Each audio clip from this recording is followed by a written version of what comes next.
Olá a todos e bem-vindos ao Bookcast, o podcast que, bem, mergulha a fundo nos livros mais instigantes.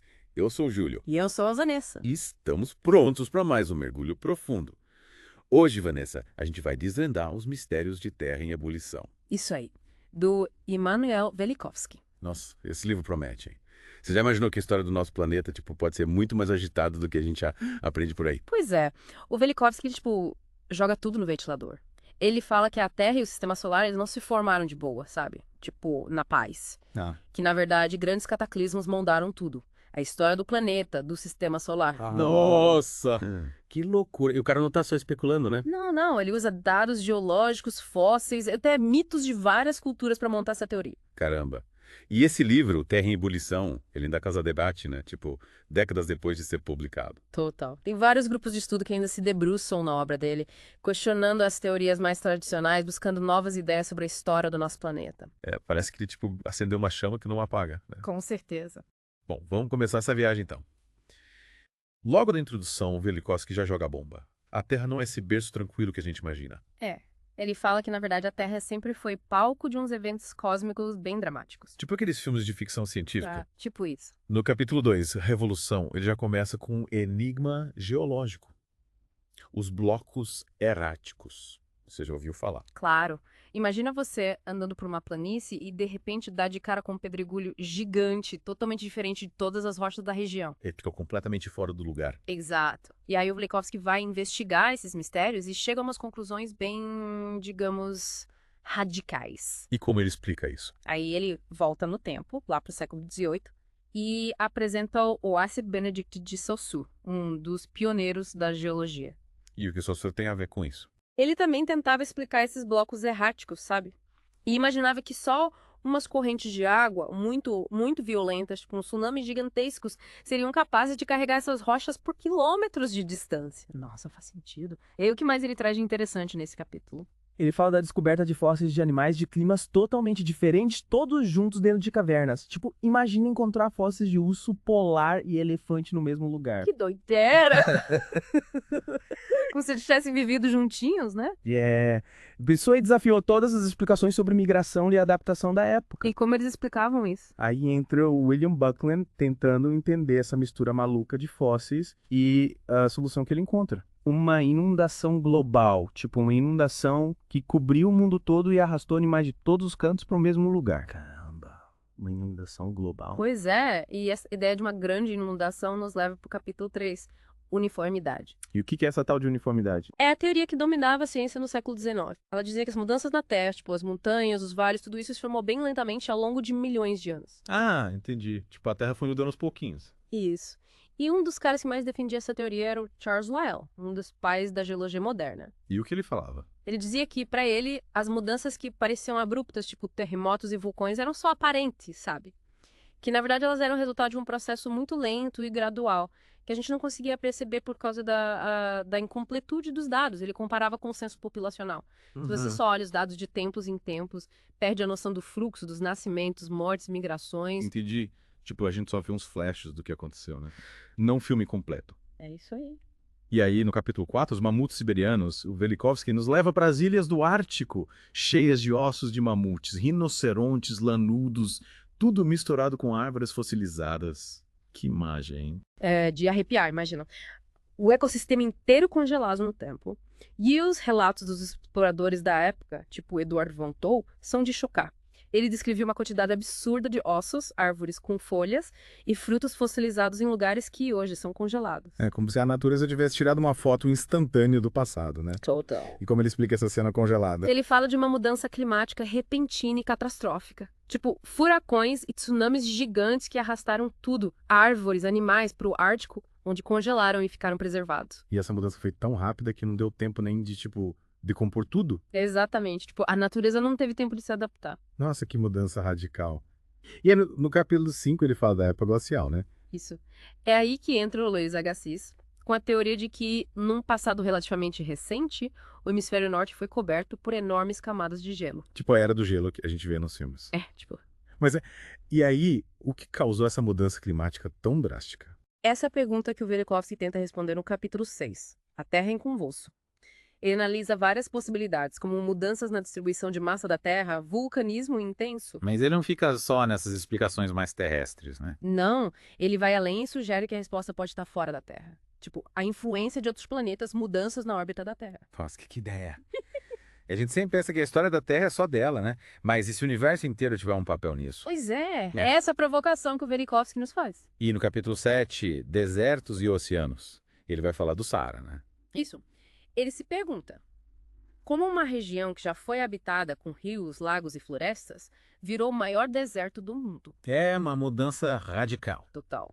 E ele apresenta evidências de que o Saara já teve uma população grande, com pinturas rupestres, ferramentas, fósseis. Tipo, vestígios de um passado totalmente diferente, né?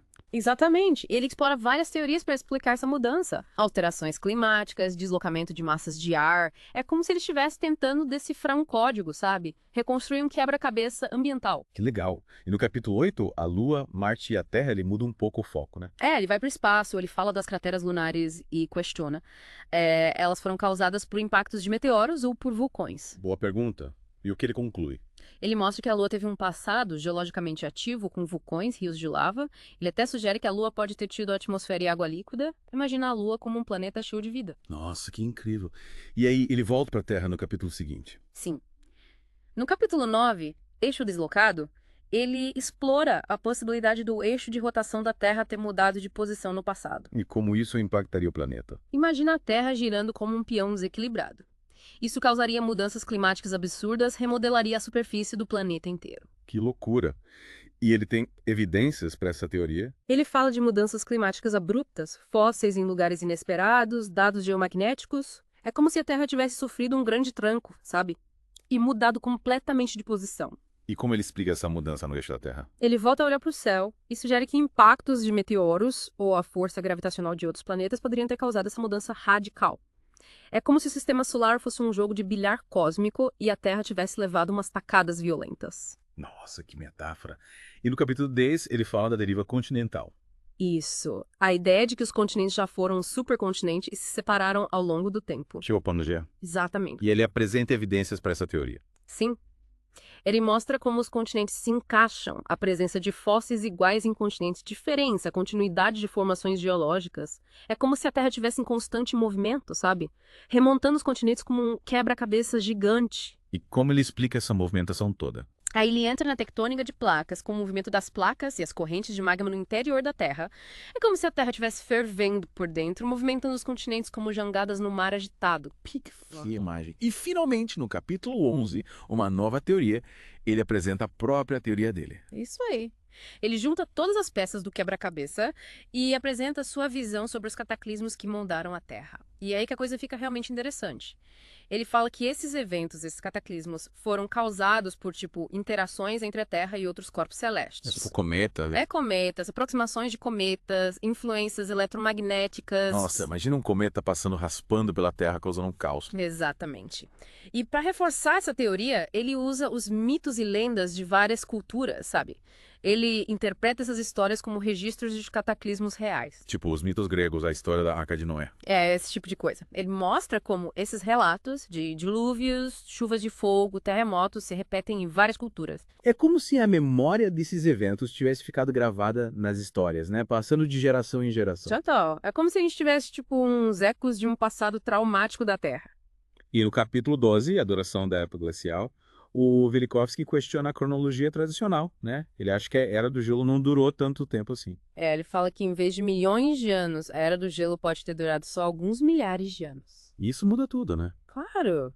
Imagina a história da Terra, comprimida, com tudo acontecendo muito mais rápido. A evolução das espécies também teria que ter sido mais rápida, né? Com certeza. Se a Era do Gelo foi mais curta, a evolução teve que acelerar o passo. E o capítulo 13, Catástrofe Recente, ele fala de catástrofes que aconteceram em tempos mais recentes, né? Na história da humanidade. Isso. Inundações, terremotos, vulcões. Ele mostra que a Terra não é um planeta paradinho, sabe? Que ela está sempre mudando, às vezes de forma bem violenta. E ele acha que esses eventos catastróficos moldaram a civilização, né? Totalmente. Imagina o impacto de um terremoto que destrói uma cidade inteira. Ou um vulcão que entra em erupção e cobre o céu de cinzas. Nossa, Devia ser aterrorizante. E ele acredita que esses eventos ficaram marcados na memória da humanidade, influenciando a nossa cultura, a nossa religião, a nossa forma de ver o mundo. É como se o medo da natureza tivesse ficado gravado no nosso DNA. Isso aí. E no capítulo 14, uniformidade e evolução, ele volta a criticar a teoria da uniformidade, né? Sim, ele fala, a gente tem todas essas evidências de cataclismos, de eventos violentos. A Terra não muda só aos pouquinhos, ela também dá uns trancos de vez em quando. E acho que a evolução das espécies também foi influenciada por esses eventos, né? Com certeza. Ele acredita que os cataclismos aceleraram a evolução, causando extinções em massa e abrindo espaço para novas espécies. É como se a natureza tivesse um botão de reset, sabe? Reiniciando o jogo da vida de tempos em tempos. Boa metáfora. E no último capítulo, Evolução Cataclísmica, ele apresenta a visão dele da evolução, né? Sim. Ele descreve como a radiação, choques elétricos e outras forças liberadas nos cataclismos poderiam ter causado mutações genéticas em larga escala. É como se a evolução não fosse só um processo gradual, mas também tivesse uns saltos, uns momentos de grande mudança. Exatamente. E ele usa vários exemplos para ilustrar essa ideia, como a explosão cambriana, um período em que a vida na Terra se diversificou de forma muito rápida. É como se a natureza tivesse pisado no acelerador da evolução, né? Isso aí. E ele nos faz questionar. Será que a evolução é só um processo lento e gradual, ou será que ela também pode ser impulsionada por eventos catastróficos? É uma pergunta que fica ecoando na nossa mente, né? Depois de ler Terra em Ebulição. Totalmente. O Velikovsky nos convida a repensar tudo o que a gente aprendeu sobre a história da Terra, da vida, do universo. Ele nos tira da zona de conforto e nos faz questionar as verdades que a gente sempre aceitou. E é isso que faz dele um autor tão fascinante, né? Ele não tem medo de desafiar o status quo, de apresentar ideias novas, mesmo que elas sejam polêmicas. Com certeza. E a gente sai dessa leitura com a cabeça fervilhando de ideias, de perguntas, de vontade de saber mais sobre o nosso planeta e sobre o universo. E pensando bem, essa é a grande beleza da ciência, né? A busca constante por conhecimento, a curiosidade que nos impulsiona a desvendar os mistérios do mundo. É isso aí. A gente nunca pode parar de questionar, de investigar, de buscar novas respostas. E essa busca, essa jornada pelo conhecimento, é o que torna a vida tão fascinante, né? Sem dúvida. Bom, e por falar em jornada, a gente vai ter que parar por aqui por enquanto. Mas a nossa conversa sobre Terra em Ebulição ainda não acabou. Na próxima parte, a gente vai explorar um dos pontos mais polêmicos do livro. A ideia de que a Terra já passou por diversas colisões e aproximações com outros corpos celestes. Sabe, uma coisa que me deixou pensando nesse livro foi como o Velikovsky conecta, tipo, eventos cósmicos com a história humana. Será que a gente foi moldado, sei lá, por forças que vieram do espaço? Essa é a grande questão, né? Ele fala que, tipo, meteoros caindo, cometas passando perto, tudo isso podia causar catástrofes aqui na Terra. Inundações, terremotos, vulcões, mudanças climáticas. E aí essas catástrofes impactavam as civilizações antigas. É como se a história da Terra e a história da humanidade tivessem, tipo, entrelaçadas, né? Totalmente. E aí, para mostrar isso, ele usa registros históricos, mitos, lendas de várias culturas diferentes. Tipo, ele encontra essas histórias de dilúvios, chuvas de fogo, pragas, em tudo quanto é canto, Egito, Babilônia, China. E o mais legal é que tem uns padrões, umas coincidências nesses relatos, sabe? Que mostram que não era só invenção, era coisa real mesmo. Tipo, uma memória coletiva de eventos que marcaram a humanidade. Isso. E um dos exemplos mais impressionantes é a interpretação que ele faz do Êxodo lá na Bíblia. Ah, verdade. Ele fala das pragas do Egito, do Mar Vermelho se abrindo. E ele acha que tudo isso pode ter sido causado por um cometa passando perto da Terra. É, mesmo. Tipo, os efeitos da passagem do cometa causaram as pragas, abriram o mar. Ele nos faz reler esses textos antigos com outros olhos, sabe? Buscando os rastros de eventos cósmicos na história humana. Nossa, muito interessante. E ele não se baseia só em textos, né? Usa dados geológicos também. Sim. Ele fala, por exemplo, de fósseis de animais marinhos em montanhas. Tipo, o mar tendo invadido a Terra em eventos catastróficos. Que loucura. Ele muda astronomia, geologia, história, mitologia.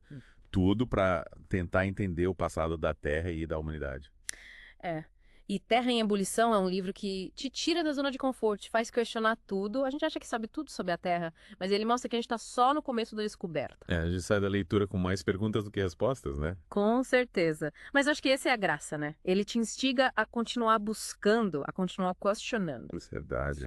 Ele abre a nossa mente para novas possibilidades, para novas formas de entender o mundo. Total. E te mostra que a história da Terra é muito mais...